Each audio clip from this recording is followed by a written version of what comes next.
ಈ ಚಂದ್ರಹಾಸ ಮಹಾಹಿತ ಯಮಗೆ. ಈ ಚಂದ್ರಹಾಸ ಮಹಾಹಿತ ಮಹಾ ಅಹಿತ ಮಹಾಹಿತ ಸರಳ ದೀರ್ಘ ಸಂಧಿ. ಏನು ನಿಮ್ಮ ಸವರ್ಣ ದೀರ್ಘ ಸಂಧಿ ನಾನು ಬೆನ್ ಸಂದೆಲ್ಲ ಹೋಯ್ತಲ್ಲಪ್ಪ. ಎಲ್ಲ ತಂದು ಓದಬೇಕು ನಿನಗೆ. ಇನ್ನು ಯಾವ ಸಂಧಿ ಬಿಡಿಸ್ಬೇಕು.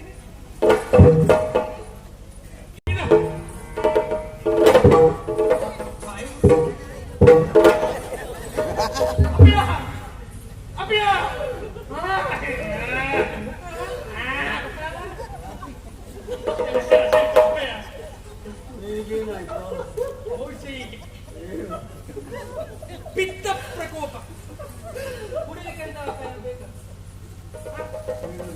ಪಿತ್ತ ಪ್ರಕೋಪ ದಯಮಾಡಿ ನಿಮ್ಮಲ್ಲಿ ವಿನೀತನಾಗಿ ವಿನಮ್ರನಾಗಿ ದೀನತೆಯಿಂದ ಕೇಳಿಕೊಳ್ಳುವ ಒಂದೇ ಒಂದು ಮಾತು ಏನಪ್ಪ, ಇನ್ನು ನೀವು ತಿರುಗಾಟಕ್ಕೆ ಹೋಗುದು ಬೇಡ. ಯಾರಾದ್ರೂ ದಯಮಾಡಿ ಇವ್ರನ್ನ ತಿರುಗಾಟ ಕರಿತೀರಿ ಅಂತಂದ್ರೆ ಅವ್ರು ಬೈಕಾರಿದ್ದು ಹೇಳ್ತೇನೆ. ನಮ್ಮ ಅಪ್ಪನ ಹತ್ರ ಆಗುದಿಲ್ಲ, ವಯಸ್ಸಾಯ್ತು, ಅವ್ರನ್ನ ಕರಿಬೇಡಿ, ನಾನು ಹೋಗ್ತೇನೆ. ಯಾರು ಸಮಸ್ಯೆ ಇದ್ರು ಪರಿಹಾರಕ್ಕೆ ನಾವು ಹೋಗ್ತೇನೆ. ನನಗೆ ಹೋಗ್ಬೇಕು ಅಂತ ಇಲ್ಲವೋ, ನಾನು ನಿನ್ನನ್ನೇ ಕಳಿಸ್ಬೇಕು ಅಂತ ತುಂಬಾ ಬಾರಿ ಯೋಚನೆ ಮಾಡಿದೆ. ಏನ್ ಮಾಡೋಣ, ನೀವು ಮಾಡುವುದನ್ನ ನೀವೇ ಮಾಡಬೇಕು, ನೀವು ಮಾಡುವುದನ್ನು ಮಗ ಮಾಡಿದ್ರೆ ಆಗುದಿಲ್ಲ, ಅವನ ಹತ್ರ ನೀವು ಮಾಡುವುದೆಲ್ಲ ಮಾಡ್ಲಿಕ್ಕೆ ಆಗುದಿಲ್ಲ, ಅವನು ಬ್ಯಾರೇನೇ ಮಾಡಬೇಕು ಅಂತ ಹೇಳಿದೆ. ಹಾಗಾಗಿ ನಾವು ಹೋದೆ ಬಿಟ್ರೆ ನನಗಂತ ಹೋಗುವ ಹುಚ್ಚೇನು? ಎಲ್ಲರೂ ಅದನ್ನೇ ಹೇಳ್ತಾರೆ. ಹೌದು, ಹೇಳಿದವ್ರು ಕೈಕಾಲಿ ಬಿದ್ದು ಹೇಳ್ತೇನೆ. ನೀವು ಹೇಳುದು ಬಹಳ ಸುಲಭದಲ್ಲಿ ಹೇಳ್ತೀರಿ ಕಳಿಸ್ಕೊಡಿ ಅಂತ, ನೀವು ಕರ್ಕೊಂಡು ಆಮೇಲೆ ತಿರುಗಿ ಕಳಿಸ್ತೀರಿ. ಇಲ್ಲಿ ಬಂದ ಮೇಲೆ ಉಪದ್ರ ನಾವು ಅನುಭವಿಸ್ಬೇಕು ಅಂತ ಹೇಳ್ತೇನೆ. ನೋಡೋಣ, ಇನ್ನು ಮತ್ತೊಮ್ಮೆ ಬಂದ್ರೆ ನಾವು ಅಪ್ಪ ಮಗ ಇಬ್ಬರು ಬರ್ತೇವೆ ಅಂತ ಹೇಳ್ತೇನೆ. ಅದೊಂದು ಒಳ್ಳೆ ಕೆಲಸ ಮಾಡಿ. ಬರುವತ್ತಿನ ಹಾಗೆ ಅಪ್ಪ ಮಗ ಇಬ್ಬರು ಒಟ್ಟು ಅನುಮಾನವಿಲ್ಲಪ್ಪ, ಎಷ್ಟೊತ್ತಿ ಕರ್ಕೊಂಡು ಬರ್ತೇನಪ್ಪ. ಆಗಲು ನಿನ್ನ ಕರೆದಲು ಅಪ್ಪ ಇದ್ರೆ ನನ್ನ ಕರೆದಾಗ ಮಗ ಇದನ್ನ ಕೇಳ್ತೇನೆ. ಅಪ್ಪ ಮಗ ಇಬ್ಬರು ಒಟ್ಟಾಗಿ ಬರುವ ತಿರುಗಾಟ ಮಾಡುವ ರಾಜಕೀಯದ ಬುದ್ಧಿವಂತಿಕೆ ಮತ್ತೆ ಮುಗಿದಿರಬಹುದು. ಹೋಗಿ ನೋಡ್ತೇನೆ.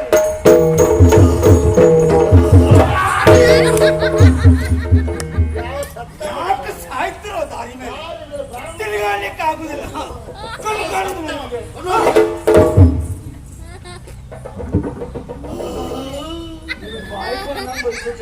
ನಾನು ಬೈದೆ ಬರ ನಿನಗೆ ಗೊತ್ತಾಗ್ತದೆ. ಬಡಿ ಹಾಕಿ ಬಡಿ ಏನ್ ತೊಂದ್ರೆ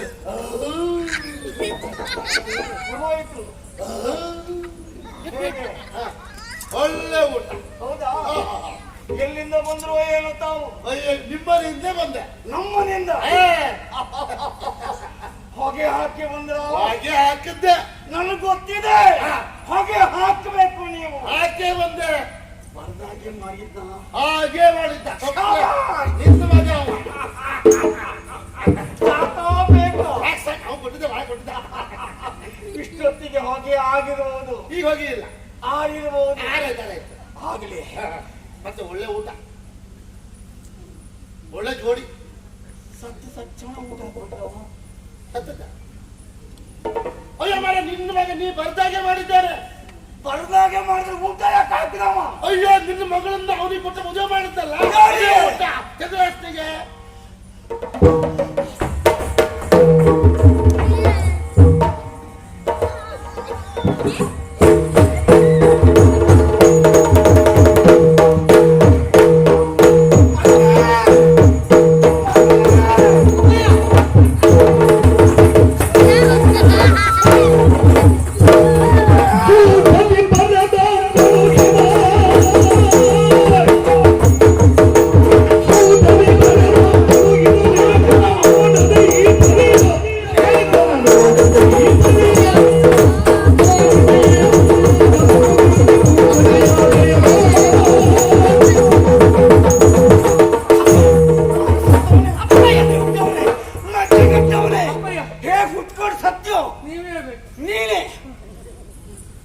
ಗುಪ್ತವಾಗಿ ಬರೆದ ಲೇಖನ ಬರೆದಾಗ ಮಾಡಿದೆವು ಅಥವಾ ಬೇರೆ ಮಾಡಿ ಸತ್ಯವು ಹಾಳಾದವನೇ.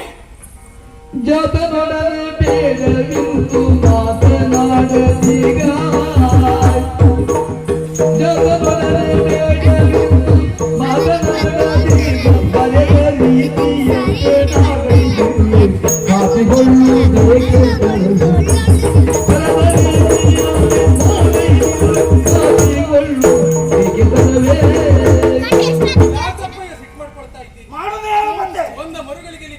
ದುಡಿಯುವುದಕ್ಕೆ ಮನ ಮಾಡ್ತಾ ಇದ್ದೀನಿ. ನಾನು ಬರ್ದಿದ್ದೇನು ನೀನು ಮಾಡಿದ್ದೇನು. ಜಾತನೊಡನೆ ಬೇಡ. ಮಗನಲ್ಲಿ ಇಂಥದ್ದೊಂದು ಸಿಟ್ಟು ಸರಿಯೇನಪ್ಪ. ನೀವು ಲೇಖನದಲ್ಲಿ ಏನು ಬರೆದಿದ್ದೀರೋ ಅದನ್ನು ಚೂ ತಪ್ಪದೆ ಮಾಡಿ ಪೂರೈಸಿ. ಚೂ ತಪ್ಪದೆ ಮಾಡಿ ಪೂರೈಸಿದವನ ಅಂಥ ಕಾರ್ಯವನ್ನ ಮಾಡಿರುವಂತ ಮುದ್ದು ಮಗನ ಮೇಲೆ ಯಾಕಪ್ಪ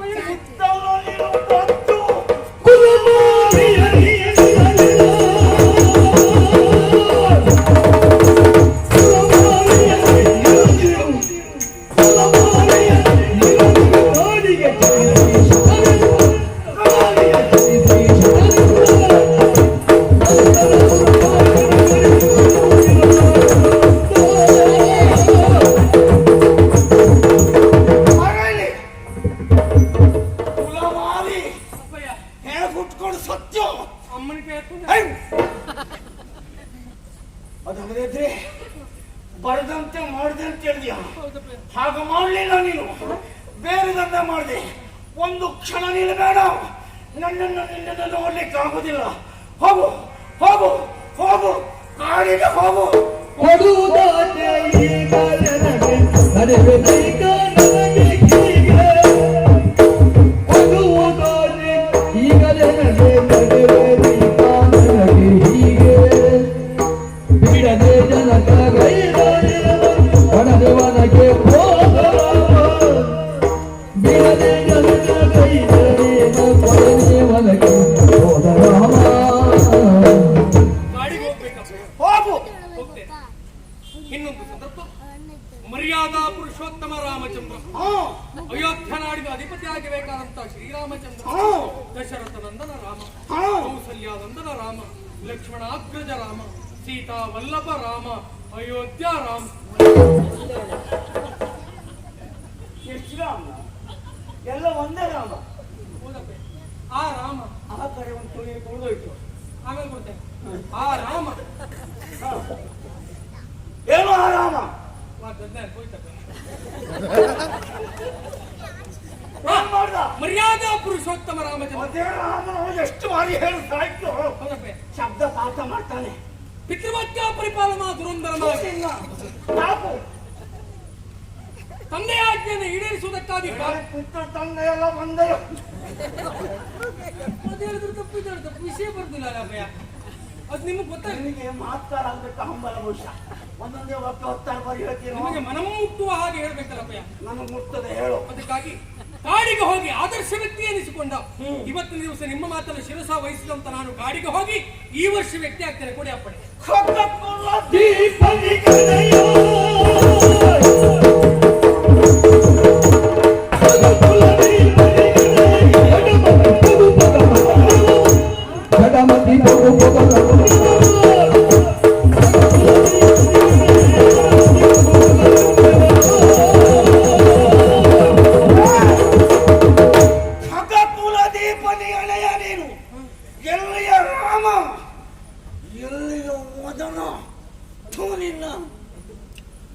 ಹೋಲಿಕೆ ಆಗಬೇಕು ಅಂದ್ರೆ ಯೋಗ್ಯತೆ ಬೇಕಲ್ವೇನು? ನಿನ್ನ ಹಣೆ ಮರ ಎಂಥದ್ದು, ಅವನಿಗೆ ಯೋಗ್ಯತೆ ಎಂಥದ್ದು. ಏಯ್, ಕಾಡಿಗೆ ಹೋಗುವುದಿಲ್ಲ ಅಂತಾದ್ರೆ ಹಿಡಿದ ಕತ್ತಿಯನ್ನು ನಿನ್ನ ಕತ್ತನ್ನು ಸಿಕ್ಕಿ ಬರಿದು ರಾಮ ಜನಕ ನಷ್ಟಗೈದ ಸತಿಯ ಸುತನ. ಸಿಕ್ಕಿ ಬರಿದು ರಾಮ ಜನಕ ನಷ್ಟಗೈದ ಸತಿಯ ಸುತನ. ಕರೆಯ ಕಾಲ ತಿರುಗಿ ಕರಿಯನಗುವೆ. ಜಾತಕನೆಯ ಬೇಡವೆಂದು ಮಾತನಾಡದಿರ.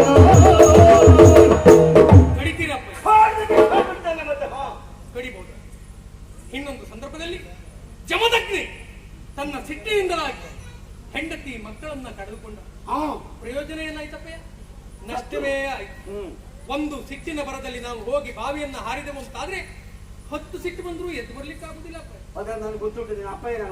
ಒಂದು ಸಿಟ್ಟಿನ ಬರದಲ್ಲಿ ಮೂಗನ್ನ ಕತ್ತರಿಸಿಕೊಂಡೆವು ಅಂತಾದ್ರೆ 10 ಸಿಟ್ಟು ಬಂದ್ರು ಕತ್ತರಿಸಿಕೊಂಡು ಮೂಗು ಪುನಃ ಬರುವುದಿಲ್ಲ. ಆದ್ಮೇಲೆ ಹೇಳು ನೀನು. ನನ್ನ ಸಾವಿನ ಸೌಧದಿಂದಲೇ ನಿಮ್ಮ ಪಾಲಿಗೆ ಸಮಾಧಾನವಾಗ್ತದೆ ಅಂತ ಆದ್ರೆ ಹಿಡಿದಂತ ಕೂರಸಿಯಿಂದ ಅಪ್ಪಯ್ಯ ನನ್ನನ್ನ ಕಡ್ದು ಬಿಸಾಡಿ ಅಪ್ಪಯ್ಯ, ಕಡ್ದು ಬಿಸಾಡಿ, ಕಡ್ದು ಬಿಸಾಡಿ ಅಪ್ಪಯ್ಯ, ಕಡ್ದು ಬಿಸಾಡಿ, ಕಡ್ದು ಬಿಸಾಡಿ ಅಪ್ಪಯ್ಯ, ಕಡ್ದು ಬಿಸಾಡಿ, ಬಿಸಾಡಿ ಅಪ್ಪಯ್ಯ, ಬಿಸಾಡಿ.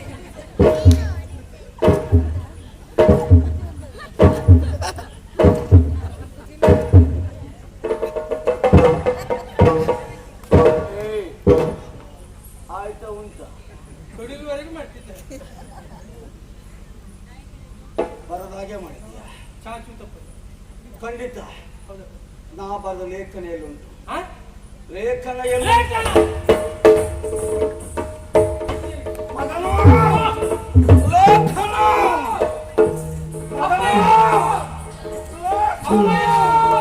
ಮಗನು ಲೇಖನ ಮಗನು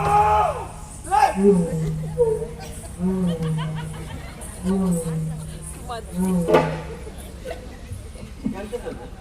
ಶಬ್ದ ದೂರದವರೆಗೆ ಹೋಗಿ ಗೊತ್ತಾಗಿಲ್ಲ. ಲೇಖನ ಇಟ್ಕೊಂಡಿದ್ದಾರೆ. ಇದೆಂತದ್ದು? ಶಬ್ದ ದೂಡುದು. ಅಪ್ಪಯ್ಯ, ನಾವು ಹೋದ್ರೆ ಏನೇನು ಸಂಶೋಧನೆ ಮಾಡಿರ್ತೇವೆ. ಅದೇ ಇನ್ನು ಯಾವುದೆಲ್ಲ ದೂಡ್ತೀವಿ ಹಾಗೆ ನಿನ್ನೂ ಇಲ್ಲಿಂದ ಮೇಲೆ ದೂಡ್ ಬಿಡ್ಲೆ ಹಾಗೆ. ಎಲ್ಲುಂಟು ಲೇಖನ?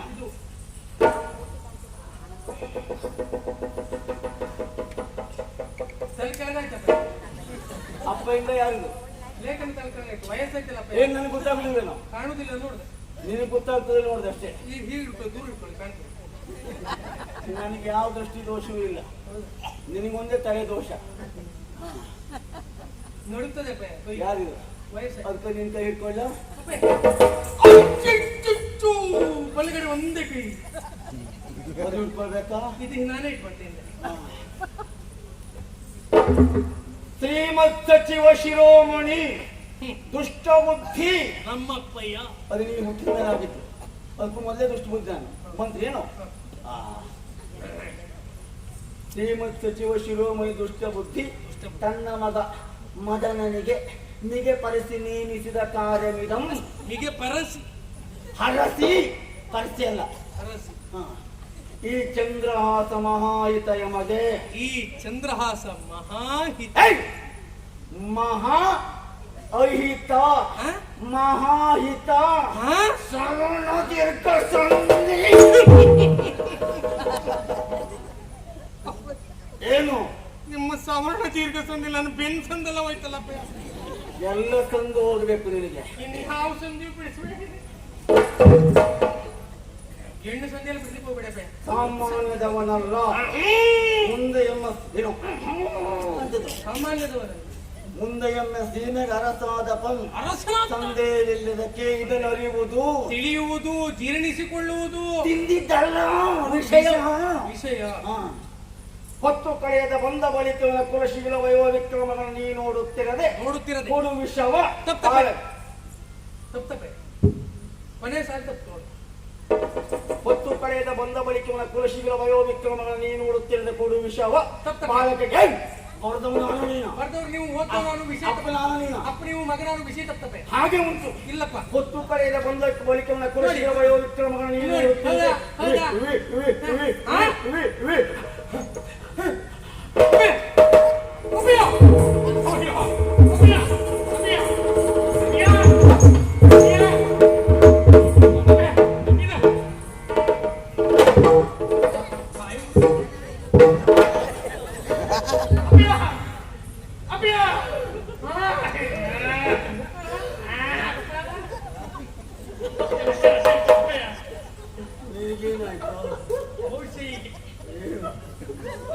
ಪಿತ್ತ ಪ್ರಕೋಪ ಕುಡಿಲಿಕ್ಕೆ ಪಿತ್ತ ಪ್ರಕೋಪ ನೀವು ಇತ್ತೀಚೆಗೆಲ್ಲ ಬಿಸಿಲು ಜಳ ಮತ್ತೆ ಇತ್ತೀಚೆಗೆ ಭಯಂಕರ ಬಿಸಿಲು ಜಾಗ್ರತೆ ಮಾಡ್ಬೇಕು ಎಲ್ಲರೂ. ಬಹಳ ಬಹಳ ತಾಪಮಾನ ಬಹಳ ಹೆಚ್ಚಾಗಿದೆ. ಹೋಗುವಾಗ ತಿರುಗಾಟ ಮಾಡುವಾಗ ಬಹಳ ನೆರಳಿನಲ್ಲೇ ತಿರುಗಾಟ ಮಾಡಿ, ಅಲ್ಲಿದ್ರೆ ಇಂಥದ್ದೇ ಪರಿಸ್ಥಿತಿ ಆಗುದು. ನಾ ಅಪ್ಪನಲ್ಲಿ ಹೇಳಿದ್ದೇನೆ ಕಿರೀಟ ಕಟ್ಕೊಂಡು ಹೋಗಿ ಅಂತ, ಹಾಗೆ ಹೋಗ್ತೀರಿ ನೀವು. ಹೋಗುವಾಗ ನೋಡಿ ಇಂಥದ್ದೇ ಆಗುದು. ಬಿಸಿಲಿನ ಪ್ರಖರತೆಗೆ ನಿಮ್ಮ ದೇಹದಲ್ಲಿರುವಂತ ನೀರಿನ ಅಂಶವನ್ನ ಈ ರೀತಿ ಆಗಿದೆ. ದಯಮಾಡಿ ನಿಮ್ಮಲ್ಲಿ ವಿನೀತನಾಗಿ ವಿನಮ್ರನಾಗಿ ದೀನತೆಯಿಂದ ಕೇಳಿಕೊಳ್ಳುವ ಒಂದೇ ಒಂದು ಮಾತಿಗೆ ಇನ್ನು ನೀವು ತಿರುಗಾಟಕ್ಕೆ ಹೋಗುದು ಬೇಡ.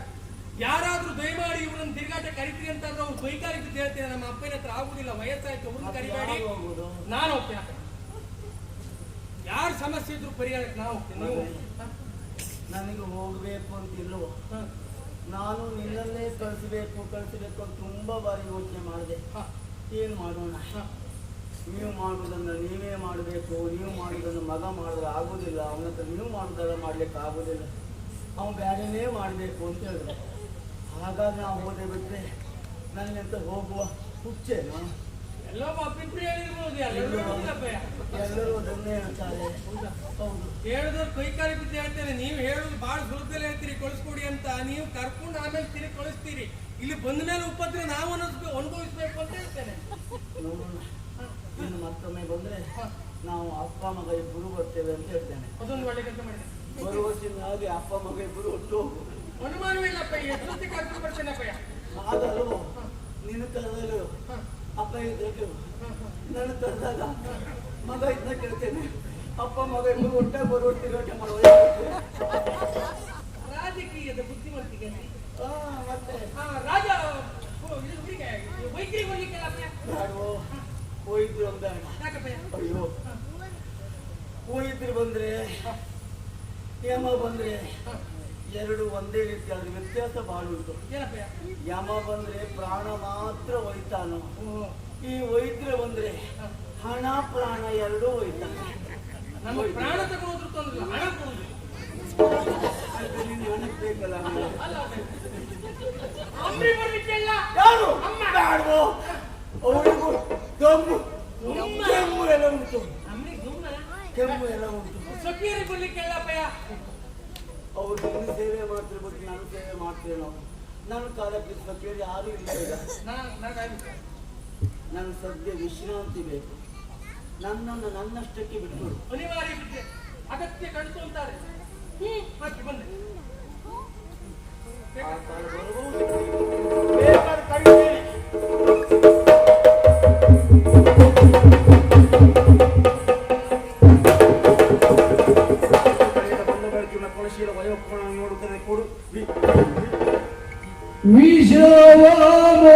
ವಿಷವಾಮೋಗಿಸುವಂತೆ ಕೊಡುವುದೆನಲಿ ತಂಗೆ,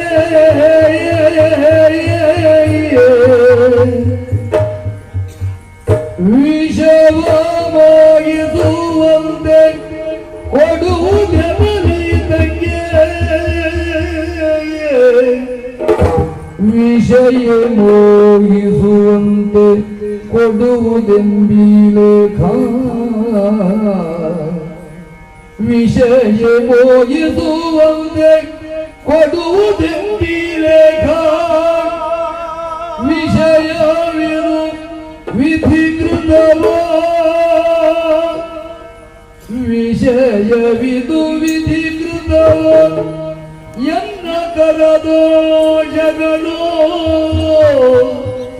ಶಶಿಗಾಸನ ವಂಚನೆಗಳು,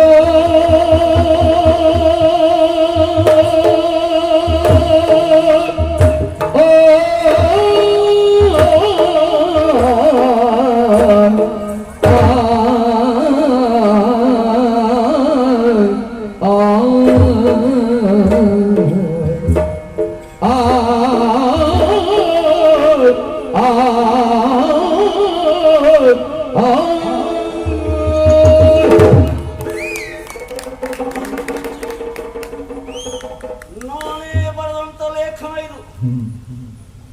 4 ಬಾರಿ ಬರೆದು ಓದಿದ್ದೇನೆ. ಹೊತ್ತು ಕಳೆಯದ ಬಂಧಕ ಬಳಿಕವನೇ ಕುಲಶೀಲವಯೋ ವಿಕ್ರಮಗಳನ್ನು ನೀನು ನೋಡುತ್ತಿರದೆ ಕೊಡು ವಿಷ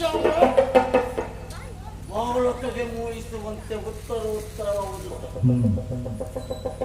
ಆದ್ರೆ ವಿಷವಂತ ಬರೆದಿದ್ದು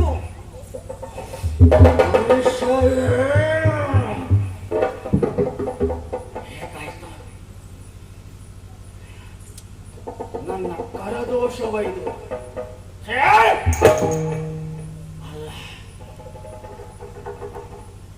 ವಿಧಿಯೇ. ಮತ್ತೆ ಚಂದ್ರವಾಸನೆ ಮೋಸ ಮಾಡಿಬಿಟ್ಟೆ. ಸಾಧ್ಯ ಇಲ್ಲ, ಸಾಧ್ಯವೇ ಇಲ್ಲ. ಯಾಕೆ ಹೀಗಾಯ್ತು? ನನ್ನ ಮಗಳಲ್ಲಿ ತಪ್ಪಿಲ್ಲ, ನನ್ನ ಮಗ ಮಾಡಿದ ಕಾರ್ಯದಲ್ಲಿ ತಪ್ಪಿಲ್ಲ. ಹಾಗಾಗಿ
ನಾ ಬರೆದ ಕಾವ್ಯ ಹೇಗುಂಟು ಅವ ಹಾಗೇ ಮಾಡಿದ್ದಾನೆ ಅಂತ ಅವನನ್ನು ಬೈದು ಬಿಟ್ಟೆ, ತುಳಿದು ಬಿಟ್ಟೆ. ತಪ್ಪಿಲ್ಲ, ನಾ ಬರೆದಂತೆ ಅವ ಮಾಡಿದ್ದಾನೆ. ಆದರೆ ಆಗಬೇಕಾದ ಕಾರ್ಯವನ್ನು ಉಂಟಲ್ಲ, ನಾನಿಷ್ಟೆಲ್ಲ ಹೋರಾಟ ಮಾಡಿದ್ದು ಯಾಕಾಗಿ? ಚಂದ್ರಹಂಸ ಬದುಕಬಾರದು ಎಂಬ ಕಾರಣಕ್ಕಾಗಿ ಅಲ್ವೇ? ಅವನನ್ನ ಪಾಲಿಗೆ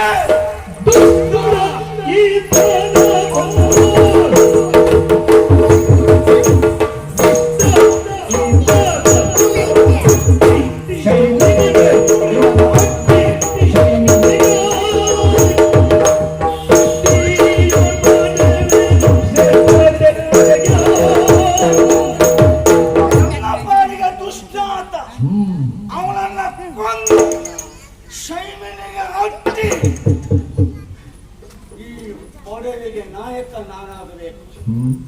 ಅಧಿಕಾರ ನನ್ನ ಕೈವಶ ಆಗಬೇಕು.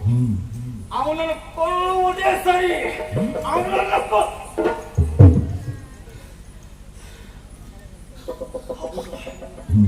ನನ್ನ ಬುದ್ಧಿ ಚಂದ್ರವನ್ನ ಹೇಳ್ತಾ ಉಂಟು. ಭಾವ ಬಡಿದೆಬ್ಬಿಸ್ತಾ ಉಂಟು.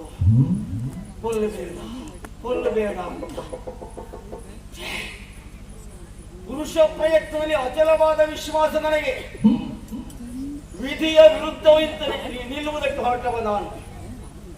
ಪ್ರವಾಹದ ವಿರುದ್ಧ ಈಜುವುದಕ್ಕೆ ಹೊರಟವ ನಾನು.